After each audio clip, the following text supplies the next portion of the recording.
Good morning students. आपका आज का जो टॉपिक है दैट इज़ फ्रेंच कॉन्स्टिट्यूशन।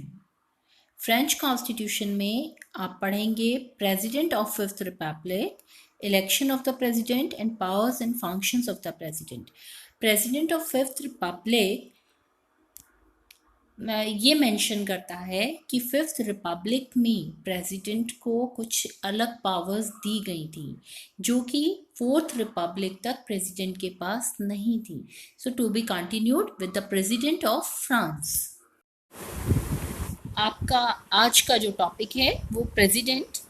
तो सबसे पहले जो फ्रेंच प्रेसिडेंट है उसका मैं आपको थोड़ा सा इंट्रोडक्शन दे देती हूँ। जो प्रेसिडेंट है इसको प्रेसिडेंट ऑफ फिफ्थ रिपब्लिक भी कहा जाता है क्योंकि फिफ्थ रिपब्लिक यानी कि पंचम गणतंत्र से पहले जो फ्रांस का राष्ट्रपति था उसका जो स्वरूप था वो ठीक वैसा ही था जैसे ब्रिटेन में राजा या रानी का होता है। राष्ट्रपति राज्य का अध्यक्ष था और शासन का अध्यक्ष जो था वो प्रधानमंत्री हुआ करता था। राष्ट्रपति राष्ट्र का प्रतीक था एवं शासन के सभी कार्य उसी के नाम से किए जाते थे, लेकिन वास्तविक एग्जीक्यूटिव पावर्स जो कार्यपालिका शक्तियां हुआ करती थी वो मंत्रिमंडल के पास होती थी। इंग्लैंड का संवैधानिक सम्राट जैसे राज्य करता है, शासन नहीं करता, सेम उसी तर्ज पर फ्रांस का राष्ट्रपति भी शासन नहीं करता था, राज करता था। लेकिन पंचम गणतंत्र में राष्ट्रपति की शक्तियों में अत्यधिक वृद्धि की गई और मंत्रिपरिषद एवं संसद की शक्तियों में भारी कमी कर दी गई। इसीलिए जो फ्रांस का राष्ट्रपति है इसको प्रेसिडेंट ऑफ फिफ्थ रिपब्लिक भी कहा जाता है। एंड देन हिज इलेक्शन या राष्ट्रपति का जो निर्वाचन है वो दोनों सदनों के संयुक्त अधिवेशन में गुप्त मतदान एवं बहुमत से किया जाता है। उसके लिए एक इलेक्टोरल कोलाज की व्यवस्था की गई है। संविधान की धारा 6 में उल्लिखित है कि राष्ट्रपति का जो निर्वाचन है वो 7 वर्षों के लिए किया जाएगा।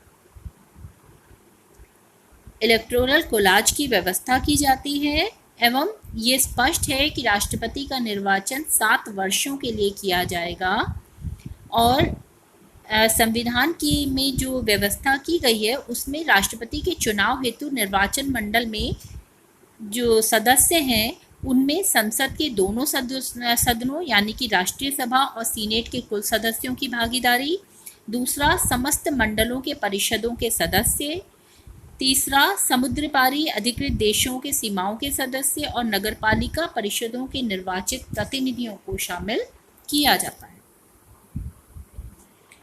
देन जो राष्ट्रपति है उसकी जो कार्य हैं उसको 4 भागों में बांटा गया है। एग्जीक्यूटिव या कार्यपालिका शक्तियाँ, दूसरा व्यवस्थापिका या लेजिस्लेटिव शक्तियाँ, तीसरा न्यायिक या जुडिशरी शक्तियाँ और चौथा आपातकालीन शक्तियाँ। तो सबसे पहले एग्जीक्यूटिव पावर्स या कार्यपालिका शक्तियाँ। तो प्रेसिडेंट जो है कहीं का भी राष्ट्रपति सर्वप्रथम प्रधानमंत्री की नियुक्ति करता है एवं प्रधानमंत्री के साथ मिलकर अन्य मंत्रिमंडल की नियुक्ति करता है और साथ ही साथ राष्ट्रपति को उनको हटाने का भी पूर्ण अधिकार होता है। दूसरा, राष्ट्रपति द्वारा मंत्रिमंडल की अध्यक्षता की जाती है। तीसरा, सिविल और सैन्य नियुक्तियां राष्ट्रपति के द्वारा की जाती हैं। चौथा, राजदूतों की अगवानी एवं समस्त अंतर्राष्ट्रीय मामलों में राष्ट्रपति निर्णायक की भूमिका में रहता है। पांचवा, सैन्य शक्तियों का जो कमांडर होता है वो राष्ट्रपति होता है। 6, संधियों के संदर्भ में समस्त अधिकार राष्ट्रपति के पास होते हैं। इन कॉन्स्टिट्यूशनल काउंसिल का गठन करता है एवं उसके 3 सदस्यों की नियुक्ति करता है।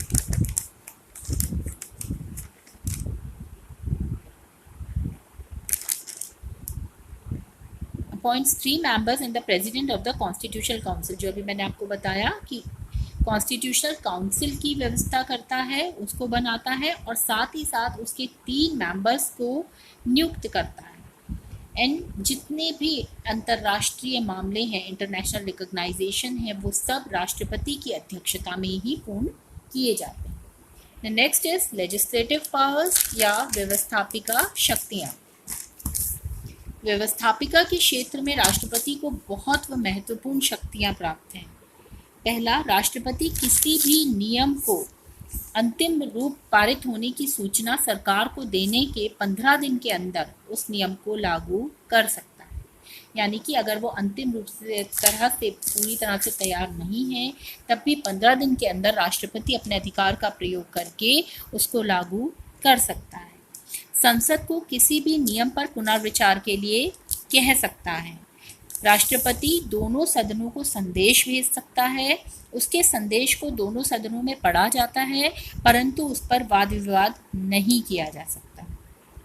राष्ट्रपति अपने संदेशों को पढ़े जाने के बाद संसद का विशेष सत्र भी बुला सकता है। And this is very important point कि संसद में जब कभी अधिवेशन हो रहे हों, यानी कि संसद में जब सेशन चल रहे हो, अधिवेशन हो रहे हो, तो सरकार के प्रस्ताव पर अथवा दोनों सदनों के संयुक्त पारित प्रस्ताव की एक सरकारी पत्रिका प्रकाशित की जाती है।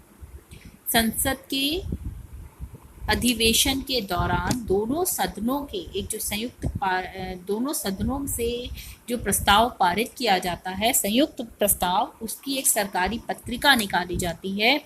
उसके प्रकाशित होने पर राष्ट्रपति जनशक्ति व्यवस्था से संबंधित जितने भी उसमें मसले जनशक्ति व्यवस्था से संबंधित हैं अथवा राष्ट्रीय संस्थाओं पर प्रभाव डालने वाली कोई संधि, पहला जनशक्ति व्यवस्था और दूसरा राष्ट्रीय संस्थाओं पर प्रभाव डालने वाली किसी भी संधि को पुष्टि करने का अधिकार को प्रदान करता है और इस विधेयक को जनमत संग्रह हेतु प्रेषित भी कर सकता है। जनमत संग्रह यानी कि रेफरेंडम, जो कि यूरोप के कुछ कंट्रीज में आज भी चलती है, जो डायरेक्ट डेमोक्रेसी का एक पॉइंट है। यहाँ पर पूरी तरीके से डायरेक्ट डेमोक्रेसी नहीं है स्विट्जरलैंड की तरह, लेकिन रेफरेंडम का जो पॉइंट है ये फ्रांस में फॉलो किया जाता है। तो जनमत संग्रह के लिए प्रेषित कर सकता है एवं जनमत द्वारा स्वीकृत होने पर 15 दिन की अवधि के भीतर उस विधेयक को क्रियान्वित भी कर सकता है। राष्ट्रपति के द्वारा समस्त अध्यादेश जो हैं वो सिग्नेचर किए जाते हैं और उसी के अनुसार उन पे काउंसिल ऑफ मिनिस्टर कार्य करती है। He can after consultation with the prime minister and the presidents of the assemblies pronounce the dissolution of the national assembly, और साथ ही साथ प्रधानमंत्री की एवं दोनों सदनों के अध्यक्षों की सलाह से वो नेशनल असेंबली यानी कि राष्ट्रीय सभा का विघटन भी कर सकता है।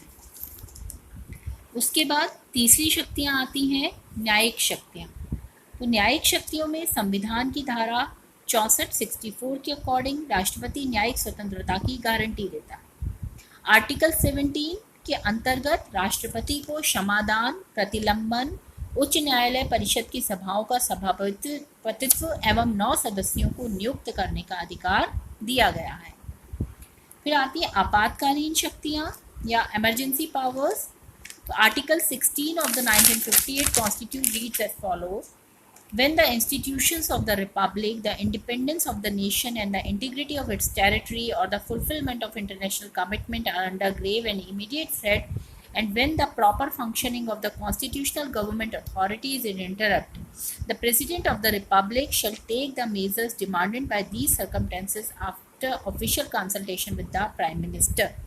संविधान का अनुच्छेद 16 1958 के संविधान के अनुच्छेद 16 इस प्रकार कहता है कि जब गणतंत्र की संस्थाएं राष्ट्र की स्वतंत्रता, अपने क्षेत्र की अखंडता या अंतर्राष्ट्रीय प्रतिबद्धता की पूर्णता गंभीर और तात्कालिक खतरे में माना जाता है, तब उचित कार्य संवैधानिक सरकारी प्राधिकरण बाधित कर दिए जाते हैं।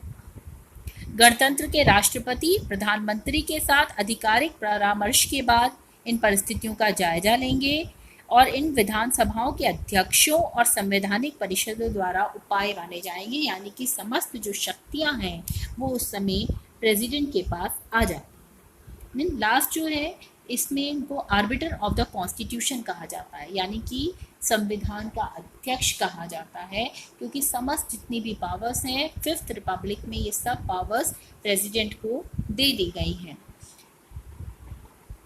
1958 के संविधान के अनुच्छेद 5 में कहा गया है कि गणतंत्र के जो राष्ट्रपति हैं वो देखेंगे कि संविधान का पालन किया जाता है।